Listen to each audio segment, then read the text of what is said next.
Hey, this is Adrian Gomez. Thanks for coming to the camp. I really appreciate it, and I apologize for not getting this to you sooner. So we're gonna measure your back leg, and right now it's at 122 degrees, and we need to be able to squat lower and have your hip sit back better in a better position. When you do that, you're gonna have a lot more power to be able to drive that back foot for a longer period of time. So back leg squat needs to improve. The double angle, the reason why this is, it's actually not bad. It's 101. It's not bad, but it could be further. Right now, if you were squatted lower, you could have extended for a longer period of time, and that would have given you a better angle.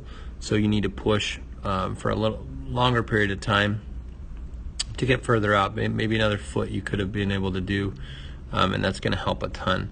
So let's look at your front leg. So double angle needs, I would like it to be over 110. We're at 137, and you retract that front leg. Now your back leg comes off the ground, and that's not what we want. We want to be able to maintain contact with the ground that allows our hips to come through instead of rotating up, and that's what's, it's actually making your hips rotate slower. So that could be improved a ton by keeping that back leg on the ground. Let's see here. So front knee's good. Let's look at where it looks right when you plant. Let's look at what happens. You have a little bit of about 11-degree change in your knee, and I'd like you to land open here. I'd like you to land with that front foot open so you can drive straight through. So that's a big issue that if fixed, it's going to be huge. So let's get into release point, and this is what I like to help you with. This is a B posture, and you start here, and then you have to whip around to this. It's a huge head change, so I'd like you to stay further back, maybe into here, and that would allow your head to be more on target. So you'd start here and you would end there, and it would be 4 or 5 inches as opposed to a foot. So what I want you to do as far as release point, you're a B posture. You need to understand that. So you're tilted.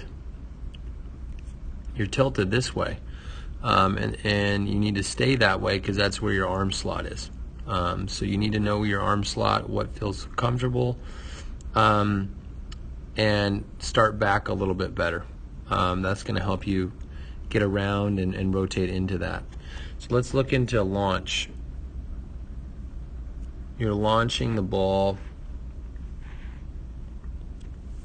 a little bit outside that front foot. That's pretty good. Now if that back leg's on the ground, you're going to release it even further at a better angle forward, which increases your velocity. So your launch is pretty good. I would say it's close to late, but it's I would say marginal right there. So it could be better. All right, let's get into stacking. Now you do a good job of your knee being inside, but we've got to squat better. So that back leg's got to squat. You've got to get that knee in, in front of that that toe and the butt behind your heel. So we've got to just be back, and this one's going forward to be able to make sure that you're creating some forces here that are going to help you jump off of that plate. So stacking, your lower half needs to improve. Your upper body's doing a good job. You're staying back here, and your head's really over that rubber. And I want to keep that head over that rubber for as long as you can. So you don't have a big leg kick, and that's not allowing you to stay back. So that leg kick would allow your arm to be on, so your arm needs a little bit more time to get up, but by then your foot is planted. So I want you to stay back for a longer period of time, and that's going to help you throw harder for sure. So stacking needs to improve. Let's look at your front glove. Front glove, as you go out forward, that front glove pinches and it goes down, and I don't want it to go down. I want it to stay. I want it to rotate in this position this way, and that's going to help you rotate. So it goes a little bit. So front glove needs to work a little bit. It's pretty good, but it could be better. I'd like a really good front glove pinch, so that can improve. Looking at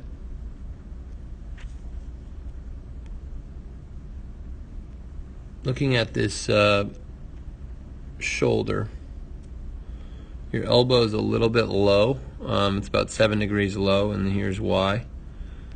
Because right here, elbow's just below the shoulder, and it goes even further. So as you rotate through, the elbow stays low. So I'd like you to pinch in a better position with that back shoulder. All of the arm care is going to help you do that, but we just got to get in that better position. Your elbow's too low to be able to drive through, and it's just delayed. So you're throwing mostly with your arm and less with your body. All right, so that's a low elbow or high elbow as far as the weakness, but you have a low elbow. So let's look at chest extension here. Chest extension.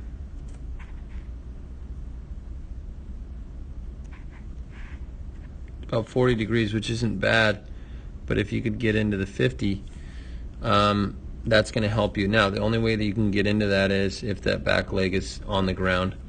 There's not enough support on that back side to be able to drive through. So you're having to come up just to go through, and you don't need that. You don't need to come up. You should be able to just rotate straight through. All right. Last one we're going to talk about is this is your complete layback. Now, if that front glove was in a better position, your chest would be rotating faster, but now your elbow is rotating faster. You can see it. What's rotating first? Your elbow. You're leading with your elbow. I want you to lead with your chest. Part of that is a front glove. Part of that is your chest. And then your chest stops there. So it doesn't rotate through. It's all your arm doing it, and your chest just stays there.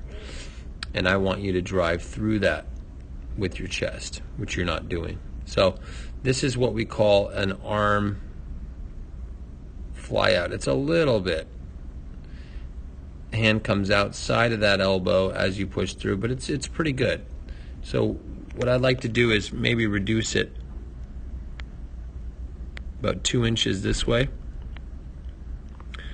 How are we going to do that? Well, your elbow's low, so that's getting it up and pinching and into that right slot. That's going to correct it. That's going to be huge. That front glove is going to be part of the issue, and the chest drive, instead of stopping here with your chest, you would roll through that and get over that front foot. See how you're not over that front foot? That chest could have cleared all the way over here, over that front foot. So thanks for being a part of 212 Athlete. I'm looking forward to doing another camp in Temecula. Thanks, man. Bye.